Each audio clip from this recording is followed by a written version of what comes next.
Hey everybody, I don't know about you, but as you've watched out over the world, the war in Russia and Ukraine is not just isolated to Eastern Europe. It's spread all over the world, and you can see it in market instabilities. You can see it here. People who do not think that that war is affecting you, all you got to do is look at gas prices. You look at your food prices. You see the global change that has happened. But you know something that's also affected investments as well. And I've said all along, legacy precious metals is your navigator. They're the ones that see you through to get to the next level. The good news about this is even with market volatility, market instability, you've got options. And gold prices are rising as investors turn to gold. And gold presents a hedge against this inflation and that protects you against the weakening dollar, which we are seeing. Legacy Precious Metals is the only company I trust to deal with gold and silver and the other precious metals. You need this investment. You need this as part of your portfolio to keep you buffered from what we're seeing in the world, war and volatility in the market. This is where you need to be. Call Legacy Precious Metals today. Be proactive about this. Get on board with it. Call them at 866-528-1903, 866-528-1903, or you can download their free investor's guide at legacypminvestments.com. legacypminvestments.com, your navigator in a volatile world of investments. Do you want to listen to a podcast? By who? Georgia GOP Congressman Doug Collins. How is it? The greatest thing I have ever heard in my whole life. I could not believe my ears. In this house, wherever the rules are disregarded, chaos and mob rule. It has been said today, where is bravery? I'll tell you where bravery is found and courage is found. It's found in this minority who has lived through the last year of nothing but rules being broken, people being put down, questions not being answered, and this majority say, be damned with anything else. We're going to impeach and do whatever we want to do. Why? Because we won an election. I guarantee you, one day you'll be back in the minority and it ain't gonna be that fun. Hey everybody, it's Hot Take Friday. Got a lot I want to get on the plate, but I wanted just to sort of break it up. I wanted to look at several things that have from this week. This has been a really interesting week, not only in our country, but the things that have been going on, from the elections going on, the interesting information that is coming out of Washington, D.C., or disinformation, if you would, but also a lot of things that is just really shows the heart of the cycle that we're in the election cycle that is going forward. So what I want to do is just jump in. We're going to take several topics, going to talk about them. I want to spend some time with them just to give you a hot take Friday, if you would. I was thinking about this and I said, what is a better way after the election news? Ohio, you've seen, Washington, D.C., we've still got Russia going on. We've still got the Biden administration clueless. We've got the Fed raising rates. What are these things that we can talk about as we go into the weekend? So here, let's get started on Hot Take Friday. First off, election in Ohio on Tuesday night. This was a race, and let's set the standard here. A lot has been made about the president, by former President Trump, endorsing in these races in primary races across the country. And he's done so right now successfully in pretty much every one that he is endorsed in have won. We've seen this in the Texas primary, and now we're getting ready for the month of May. Now let's lay out the month of May a little bit. Month of May is a little bit different in that you have the big primaries that have been affected across the country that people are talking about. So you have Ohio. This is a big Senate race, a big governor's race there in the primaries. That just happened Tuesday. We'll get to that in just a minute. You've got Pennsylvania. Pennsylvania, again, another big governor's race and an open Senate seat. That's the two parallels between Ohio and Pennsylvania, both having open seats in that Senate race. And I think that's going to play, and I'll talk about that, why what we saw happen in Ohio could probably happen in Pennsylvania as well. But we'll talk about that. And again, comparing, I want you to know, that's one of the things I've committed to you on this podcast is if you listen to the podcast, you share this podcast, download it, share it, make a comment, make sure people say it, because I'm going to give you information that you can then go out and use. When you're hearing what the mainstream media is talking about, you can actually then dig down and say, okay, is that true? Is that not? Well, what's the real story? Ohio, Pennsylvania, both in the very similar vein of having open Senate seats and the president endorsing them. Take it down a little bit further. Then you're going to get into North Carolina, Georgia, Alabama, South Carolina. There's a lot of at play here over the next few weeks in the month of May, dealing with the what is the media talks about it, and not only liberal media but conservative media as well, is what is the power of the Donald Trump endorsement. And I'm going to tell you right now, it is still very powerful. I live in Georgia, but I travel all over the country. And that endorsement is still very wanted, sought after, and valid in a Republican primary in particular, because there is still, you see the approval ratings of Donald Trump among Republican voters. You see the impact that his endorsements had, that he's still, again, the media is obsessed with Donald Trump. I mean, he doesn't have to necessarily be on social media for them to take everything that he says and put it on social media. It's almost as if he's there. So as you build through these races, we want to, and we've talked about them when we've went through here on the show, talking about how these races could be impacted. Well, now we have some of our first results, and I want to take it in a step further. And I'm going to break out from what we talked about a couple of weeks ago here on the show and say this is what we actually saw playing out. So let's start number one, hot take in Ohio. J.D. Vance comes through. J.D. Vance wins the nomination. He's now going to go up against Tim Ryan for that Senate seat. Mike DeWine, who is a governor, many wasn't sure that President Trump did not endorse in that, but DeWine was not in line, it seemed, for that endorsement. But DeWine won going away in Ohio. And now focused on this Senate seat, you got J.D. Vance going against Tim Ryan. Tim Ryan, probably, if you had to go out and pick the best Democrat candidate in Ohio right now to run this race in this environment with this Democratic, headwind that they have, Ryan's probably the best one that they could have picked. So it's going to be imperative that the Republicans come together in Ohio around J.D. Vance. And it's been a contested, heavily contested primary with Dolan and Mandel and Vance. But let's talk about this Trump endorsement. I want to break it down for a minute, because we've talked about it in how it may play out, and will this endorsement fade, and will people be willing to overcome? Well, the answer is a resounding yes in Ohio. The endorsement from former President Trump and Don Jr., along with a lot of money from Mr. Thiel, who put in almost $13 million or more into this race, $3 million just in the last few weeks after, with surrounding the endorsement, made the difference, it appears, in Ohio. How do I know it made a difference? Well, let's just go back and look at the polls. As late as the end of March, J.D. Vance was in fourth place, third place at best, just struggling. The campaign was just not catching fire. There were other candidates that were making more of a headway. You didn't, if anything, at that point, you would have wrote this off and say, Vance is just not going to be able to pull this off.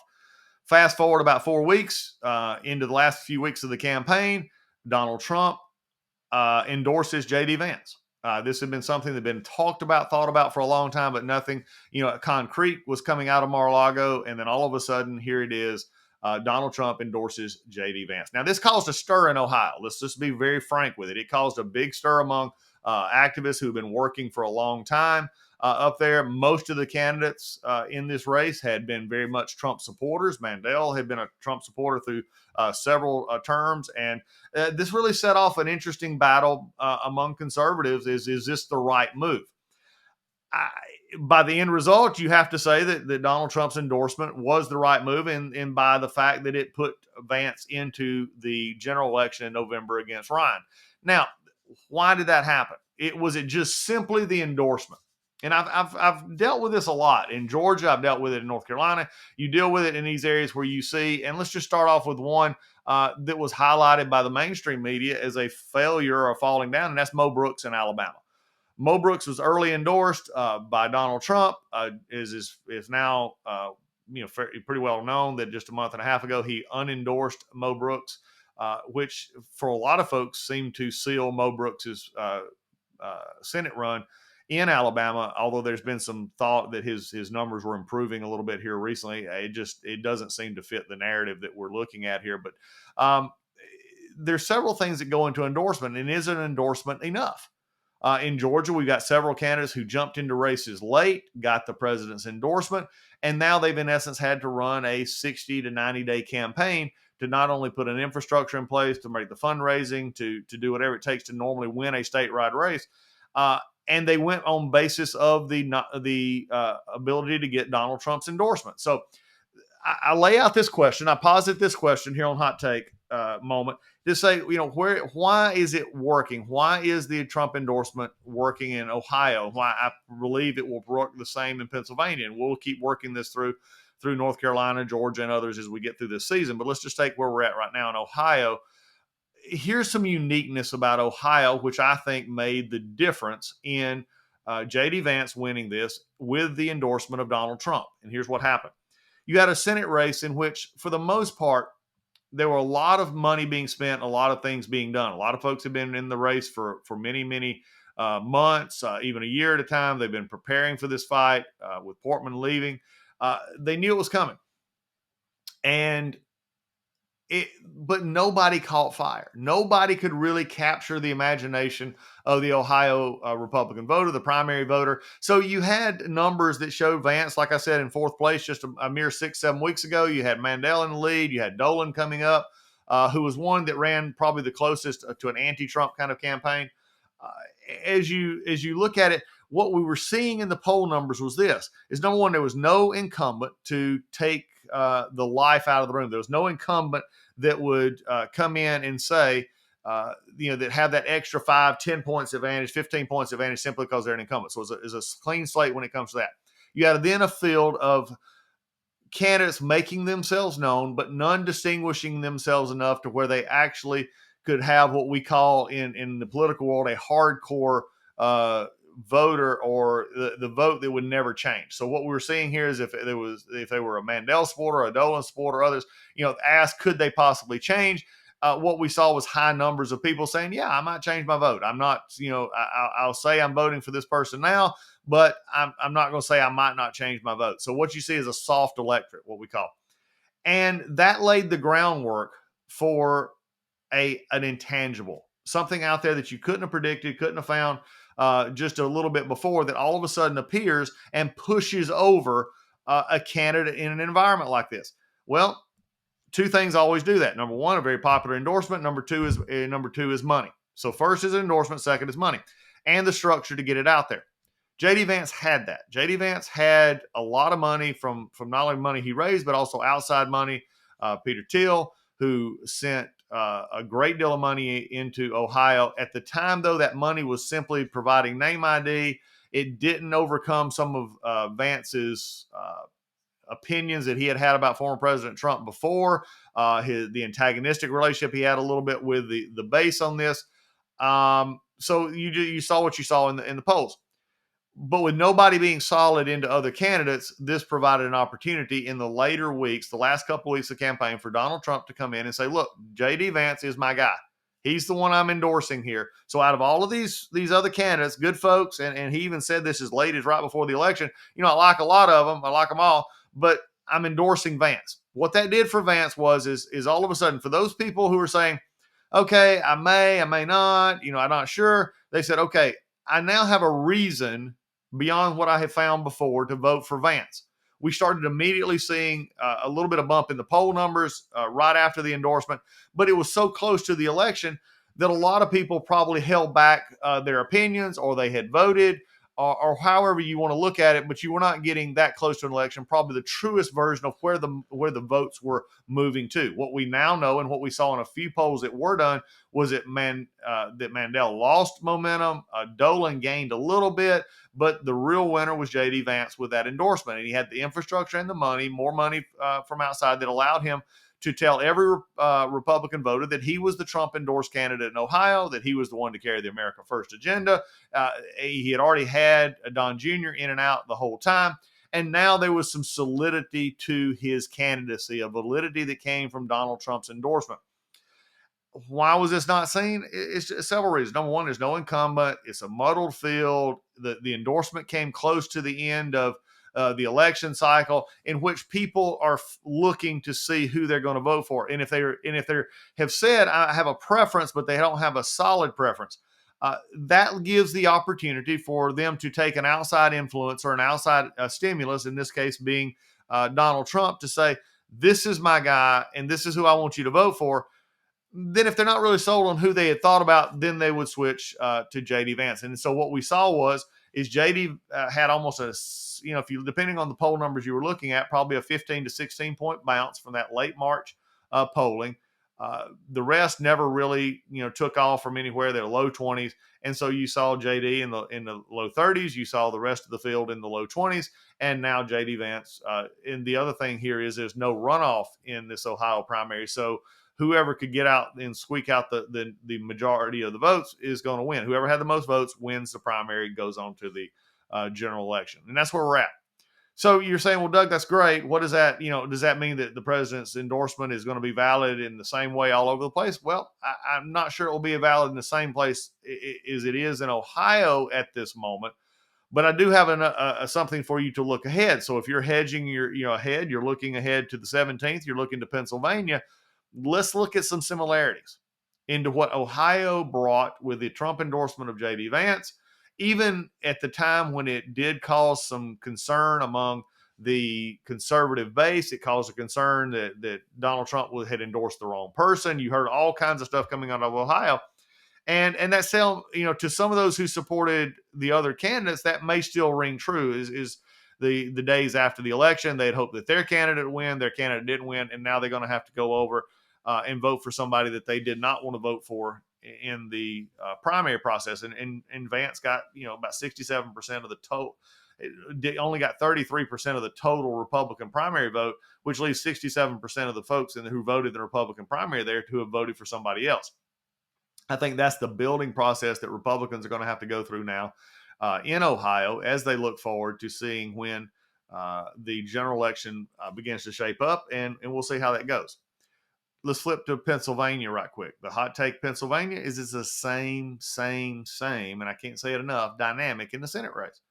You've had Sands, McCormick, you've had Dr. Oz, everybody, and several other candidates there just, fighting back and forth, struggling for votes, spending a lot of money, especially the top opponents, Oz and others, spending just massive amounts of money into Pennsylvania for this Senate seat. Underneath it, you have a governor's seat that's open as well.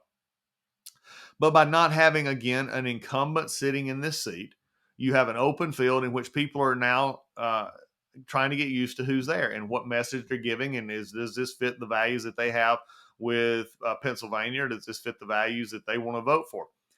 Again, another item that seems to be very prevalent in Pennsylvania is there's not you always have hardcore support for some candidates, but if you have a lot of soft support, it provides an opening for someone to come in, either a candidate on a candidate or an outside influence like an endorsement that would make the electorate turn toward that candidate. Well, the candidate a few weeks ago, you talk about the endorsement of J.D. Vance was big.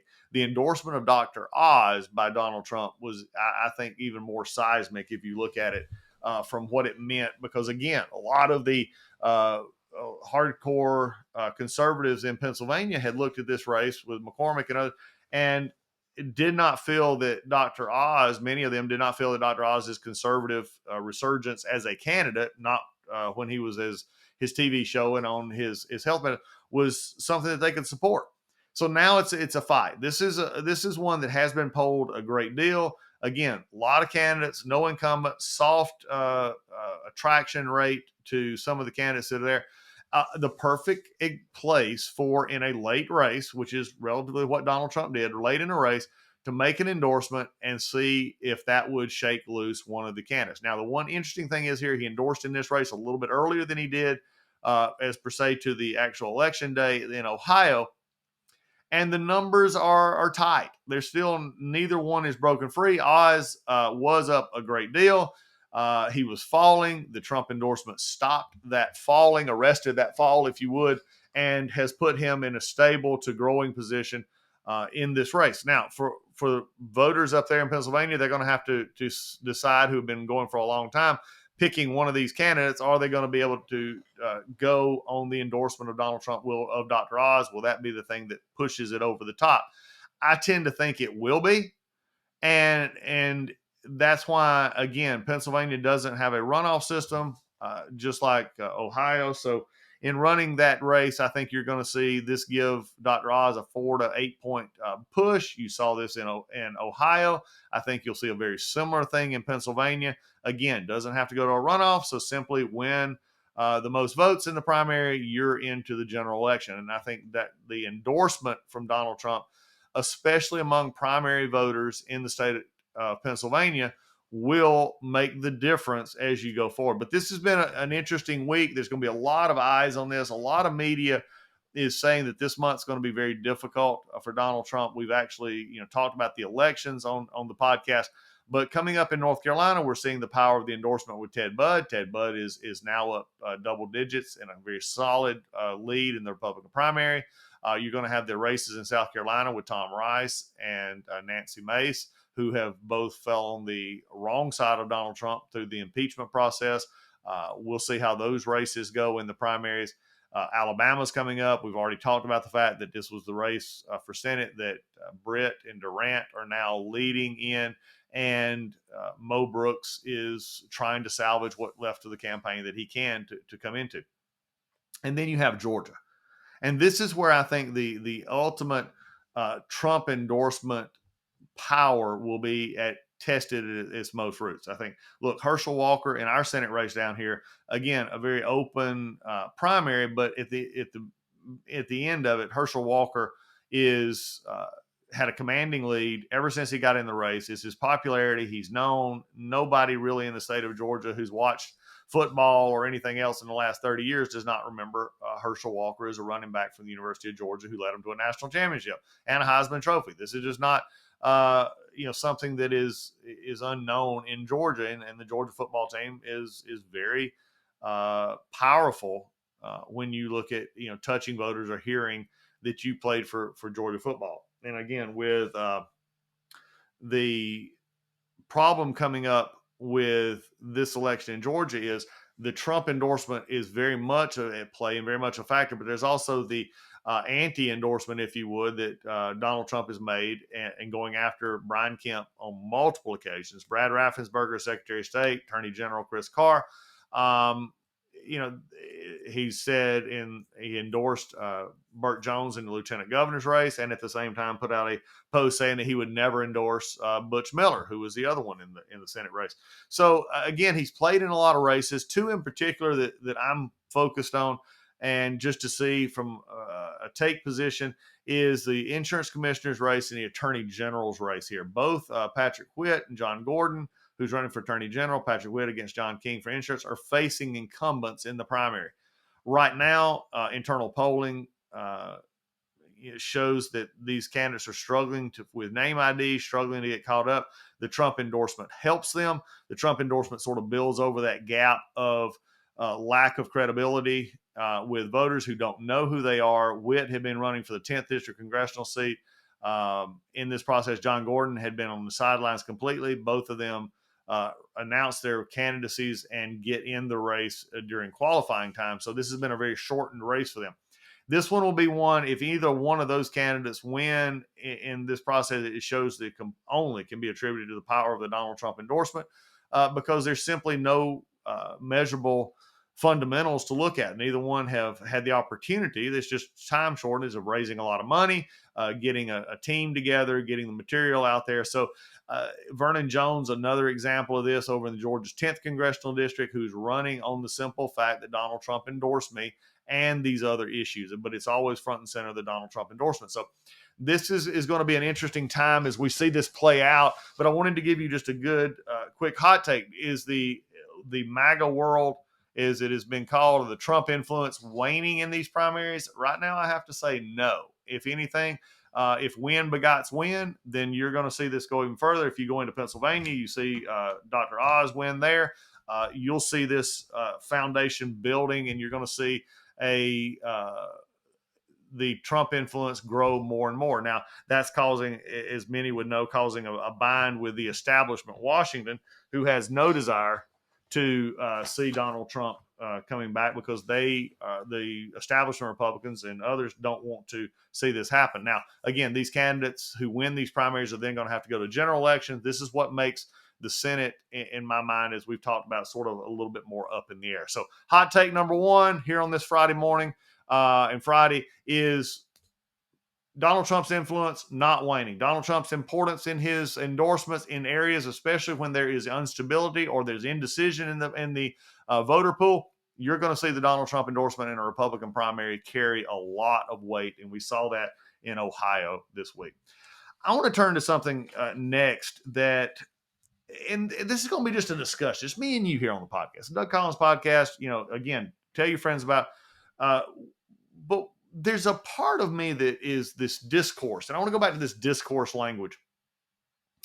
And what we have found has been a lot of concern and discussion. And on another podcast, I'm going to talk about this new Board of Disinformation, or the Ministry of Truth, one of the four, Orwellian 1984 ministries that seems to be coming out of the Biden administration. Now, look, the Biden administration, this is setting itself up to where I think is becoming one of the more, in an era of raw politics. This is becoming even more raw, because it's not about the issues anymore. It's about the people and the issues. The old TV show, The West Wing, Ansley was one of the attorneys. She was a Republican, brought in to work in a Democrat administration.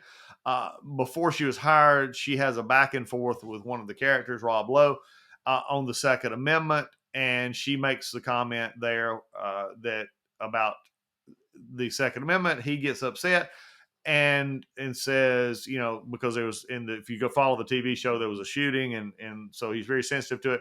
But then she makes a great point, and it leads me into hot take number 2, and that is the Democrats don't like you because you're a conservative. They don't just dislike your views; they don't like you, and it's used in the way that they word things. So what she told Sam was, and it leads into this. He says, "Sam, you don't like people who you don't like guns, but you don't like the people who like guns." And that's an interesting distinction here. When you look at it, it's one thing to disagree about a subject. Now, we can go, and we've done abortion here. I won't pick that back up, sort of like a prophet on that one. All of a sudden, we have the leaked document this week about overturning Roe v. Wade.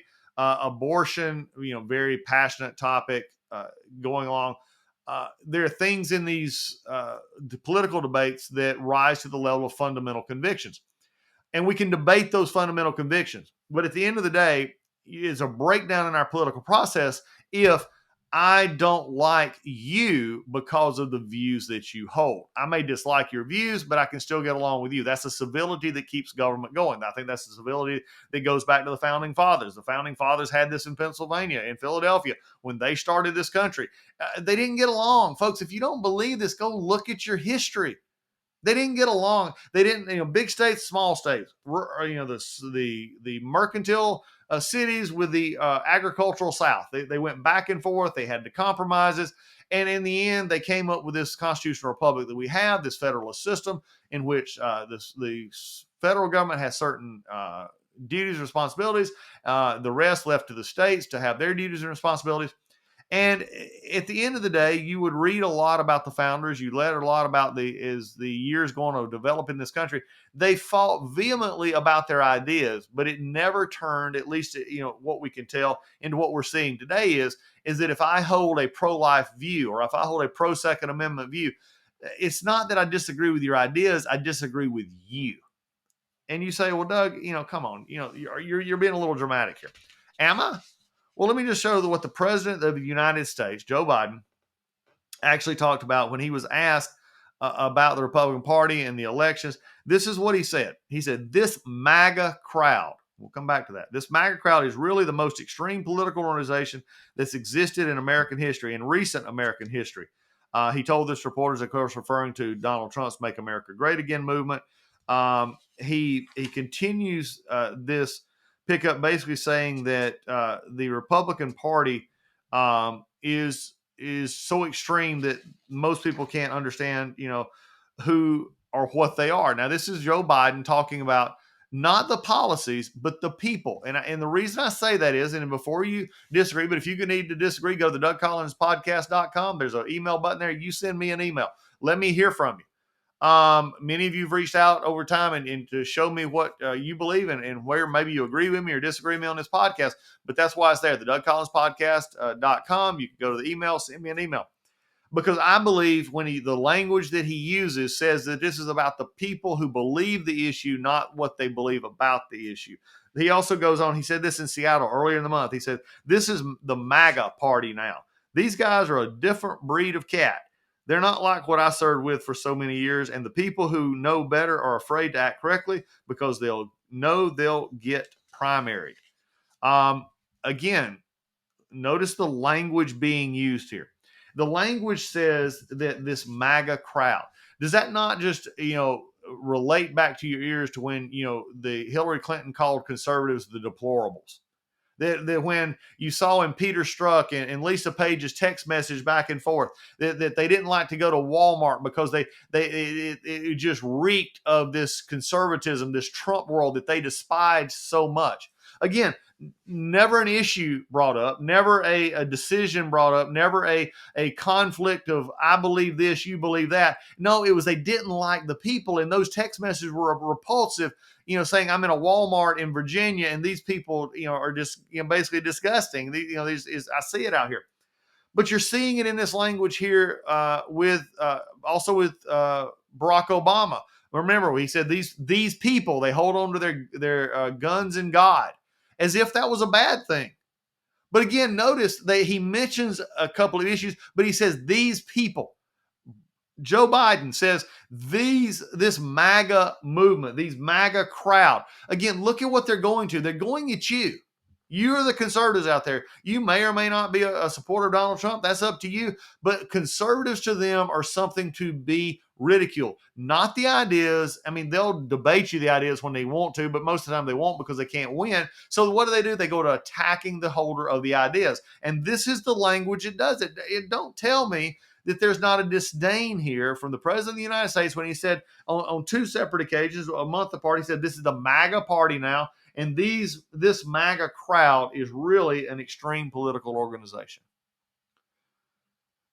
Folks, we got a lot of problems in our country. And we got a lot of ideas. And now I will say that there are liberals who have ideas. They believe that the government is the best to be in control. The government is the one that should be making the rules, the ideas. It is government that should take over education, that parents only have a limited role in the education of their child, and that the experts, so to speak, in the school systems are the ones that should be in control. We saw that expression. We've seen this same kind of expression in the Loudoun County Board of Education. We've seen it across the country. And we saw a lot of actually Board of Education members recalled in California and other places because they were out of touch with the people that they represented. And it was not just conservatives, it was liberals as well saying, wait, you're not going to take the parent out of the role of education. But you could sense it in that, why are you talking to me? Here's the parameters. I'm the elite. You're the outsider looking in. You should just listen to what we say and not question us. This is the problem that I'm seeing in the modern Democratic Party right now as they attack Republicans. Some will attack the issues, and that's fine. But a lot are going back to this rhetoric that the president has put out here, saying that it is this MAGA crowd, that is these people, going back to Hillary Clinton, these deplorables, going back to Barack Obama, holding and clinging to their gods and gun. We see it in when they disagreed with Donald Trump. It was Maxine Waters saying, no matter where these people are, harass them. If they're in a public place or a restaurant, harass them. That's what we need to do. Now, again, they don't want the same turned on them. But again, notice what they're doing. Maxine Waters did not go say to your, hey, liberal, go to your conservative friend and try and convince them that you're right. She said, no, go and harass them. That's what they deserve. And we saw Sarah Huckabee Sanders and her family's at a restaurant who were harassed. We've seen it all across the country, and this heightened rhetoric that is developed not just in the last few years through COVID, in which we began to have masks and vaccines and others that began to be a very much of a divisive issue. Again, not debating the idea, not debating the science, but debating on if you held a belief contrary to the liberal thought here, it was you that was the problem. This is something that is changing in our political environment. It's something that is not healthy for political discourse if we're actually looking to change the focus of what our country is. So I just want to lay the hot take that I have today is look, do not ever let the liberals try to win the argument is that they're the kinder, gentler party. They're the ones that are actually attacking conservatives as people, not taking on the ideas that most of us believe that would make this country better, and that is the conservative principles of dealing with the economy, dealing with our trade deficit, dealing with our foreign presence, dealing with our foreign relations, dealing with these issues that we frankly need to have the discussion about. If liberals want to bring their points to the table, bring them to the table.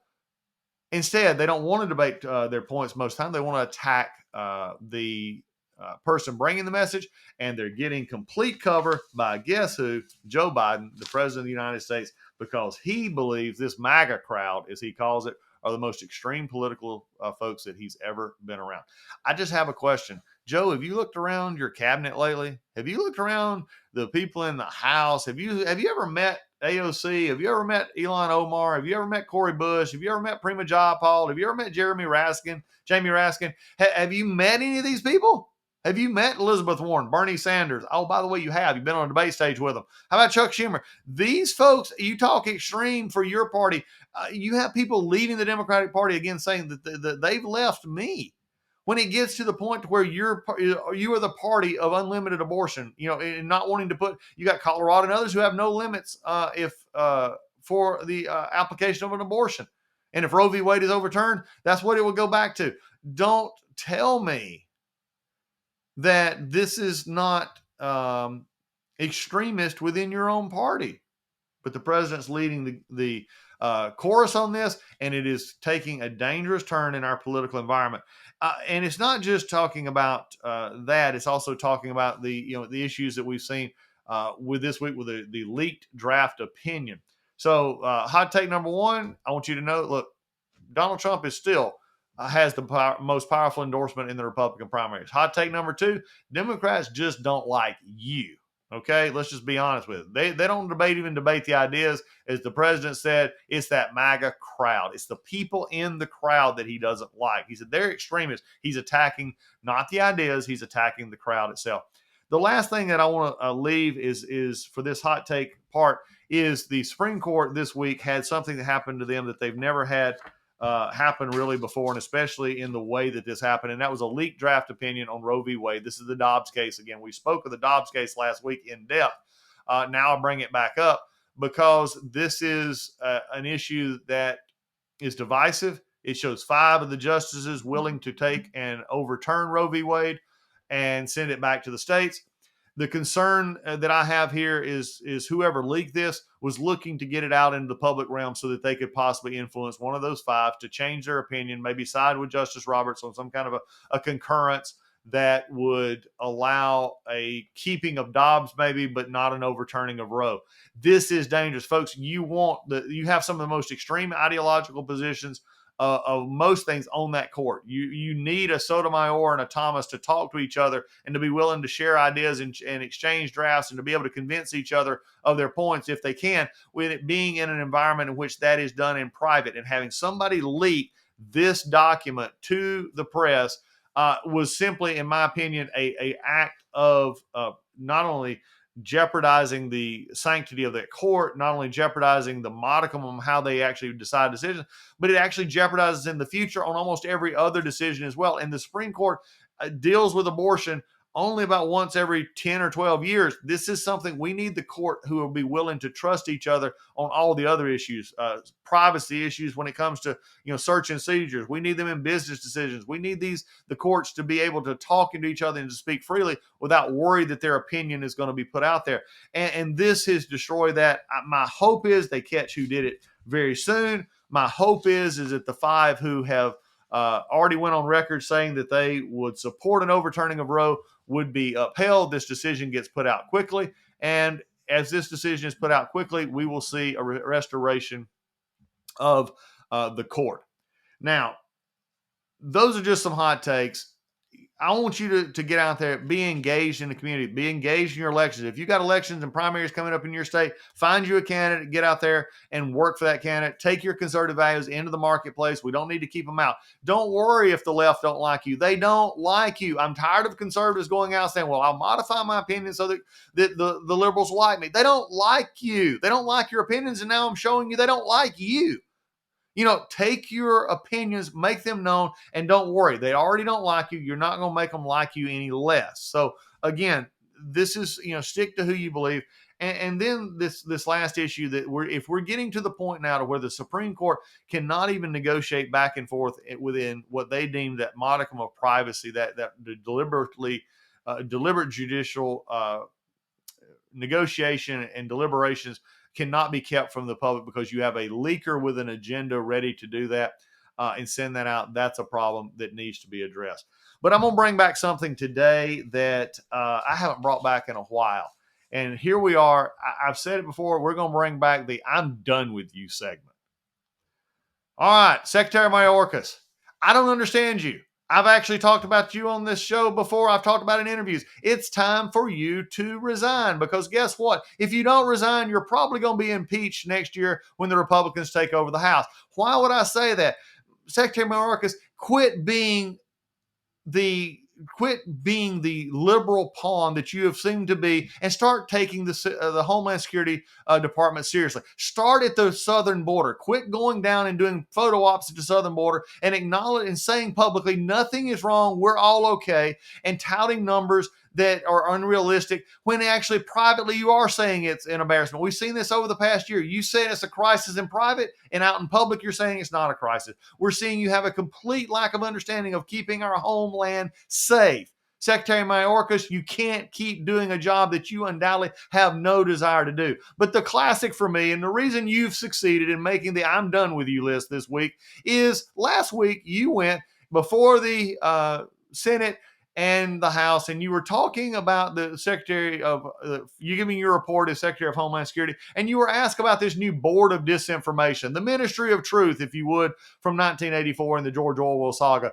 And it is a board in which you have put a young lady in there who is your, quote, intelligence expert on disinformation. This is also someone who has said that the Hunter Biden laptop and the whole issue was made up by the Trump campaign, that the Russian disinformation was true. I mean, you just go on and on. My question is, if this person is supposed to be the value of truth, will she start with herself and what she's been untruthful about?